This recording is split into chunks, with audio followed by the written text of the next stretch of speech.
Hi guys, and welcome back to Reed's Readers with your host, Clinton Reed. And today I'm going to give to y'all my Contemporary-A-thon TBR.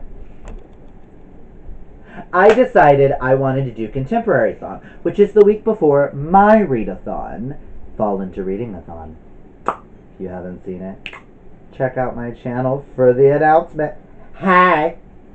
Contemporary-A-thon, let me remember the dates, is going to be, I do believe, the 17th through the 23rd. And there are 7 lovely challenges. And I've got 5 books here. 4 books here to discuss with you on what I'm reading for what challenges. I got a little realistic.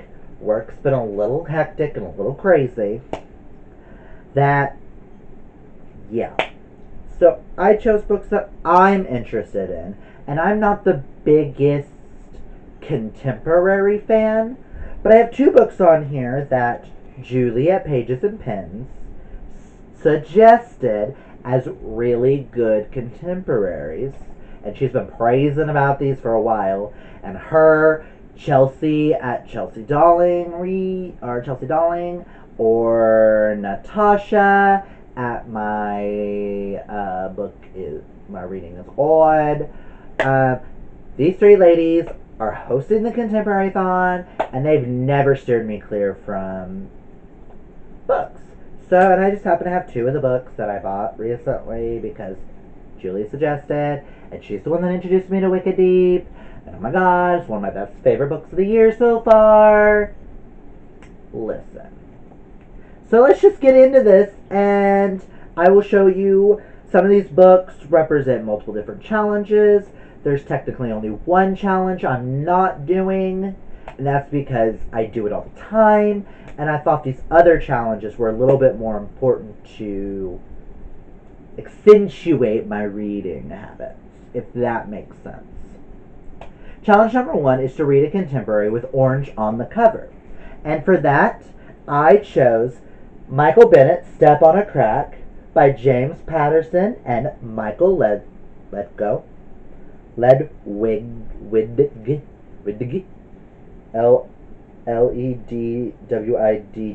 whatever. I'm never going to be able to pronounce your last name, Michael. Study about your life. I'm a huge fan of the Alex Cross series, and a lot of people have suggested if you like Alex Cross, you should check out his Michael Bennett series, and I thought, why not? And there's some lovely orange in that sunset in the background. Book number 2 is to read a contemporary with a dark, taboo, or spooky theme.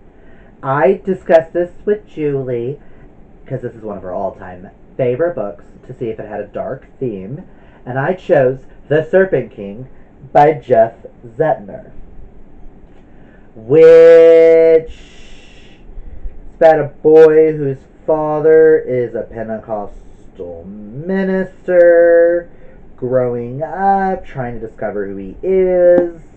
It's really all I want to know. I kind of want to go into it blind, and I grew up Southern Baptist with my grandparents, and growing up gay and Southern Baptist in the South, I feel like I can relate to someone growing up in a very faith-based household, and I'm really hoping this makes me cry, because I love a good contemporary when it makes me cry. And Julie raves about this all the time. So Julie, I'm reading it. The challenge that I'm doing the challenge that they have, which is challenge number 3, read a diverse contemporary. I'm actually not going to do that, because I tend to read a lot of LGBT contemporary, and I like to check out books with a lot of different diverse characters, which is very important. But because I'm trying to be realistic because of how work is being, I've decided to opt out of the diverse contemporary this time. Only because I read so much, I have an entire shelf of it up here. Like, do you see my LGBT shelf? Like, let's be honest here. I read a lot of LGBT contemporary. I don't really need to read any more diverse. Now, maybe Serpent King could count for diverse because I've never read a book from a Pentecostal faith. So, you know what? I'll count that as my diverse. Because, to me, Pentecost is a little bit diverse from Baptist. I've read a Jewish story, which I loved. But yeah, so I may find some stuff different. I didn't even think about that until just now. Read a contemporary in a non-traditional format. Verse, audiobooks, graphic novels, ebooks, etc. I'm actually going to be doing the audiobook for Step on a Crack, but I'm also thinking about picking up the audiobook for Serpent King, because the library has both of them right now, and why not? It'll help me with this wacky, crazy week that's about to come up.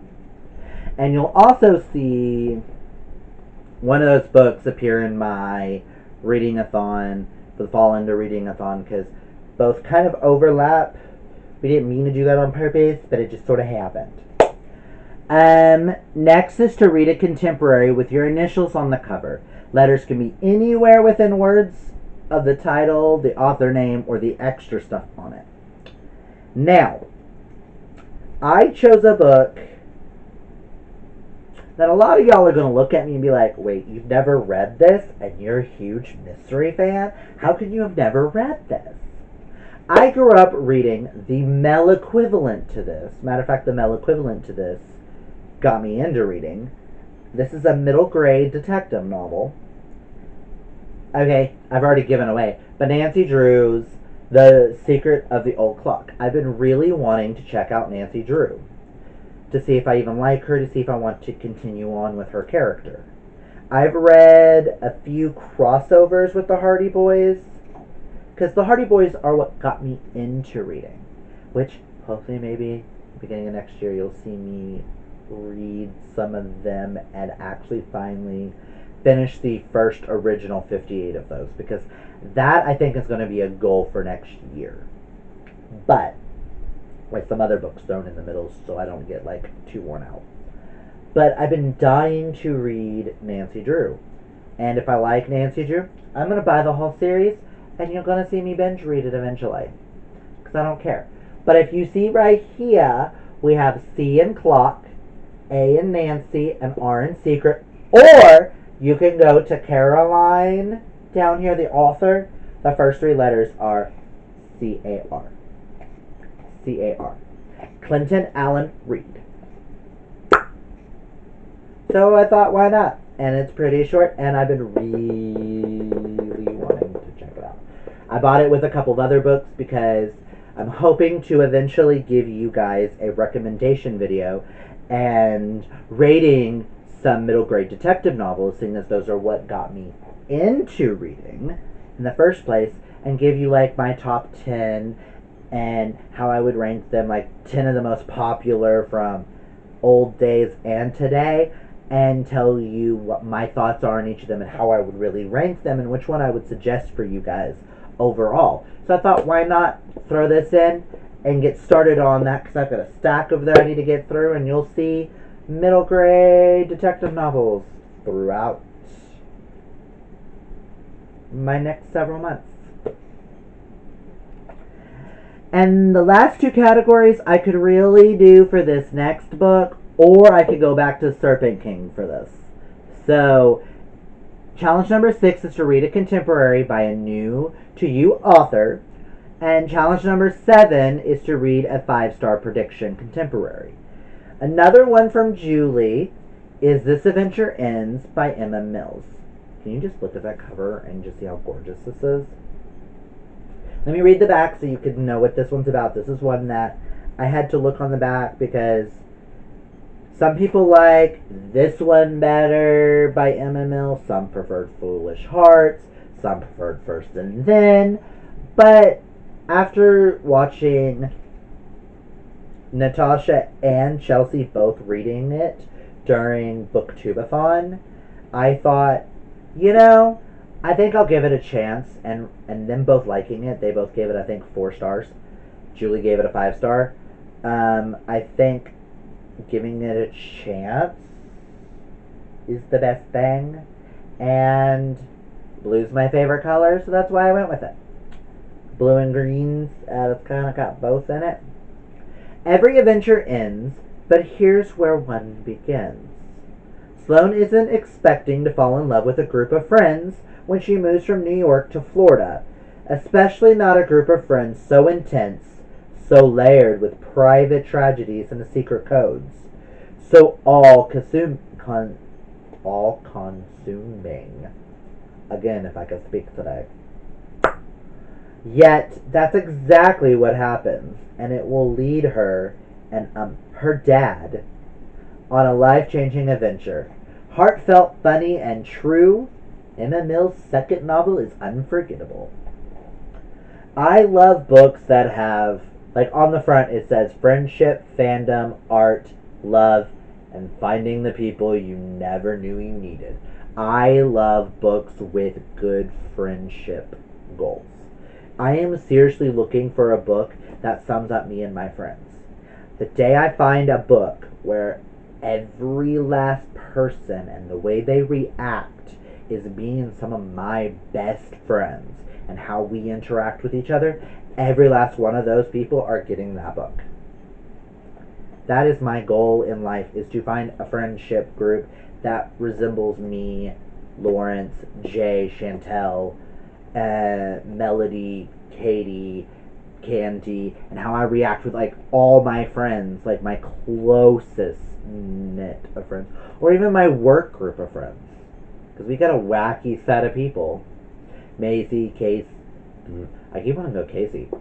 Sorry, Cassie, Macy, Beth, Vanessa, all of us. Oh my God, crazy group. Getting into some wild things and some baby sharks. Baby shark, do do do do do do baby. I'm gonna stop right now before I get a. Sorry, that is our work song. I apologize. You know me. Ooh, shiny squirrel. And if this is your first time seeing me, just so you know, happy little Hufflepuff here that's always going, ooh, shiny squirrel. Back to conversation. But yeah, so I am predicting this is a 5-star read. I am also predicting that this is a 5-star read. And I'm also predicting that both of these are going to be 5 stars. So all 4 of my books are 5 stars.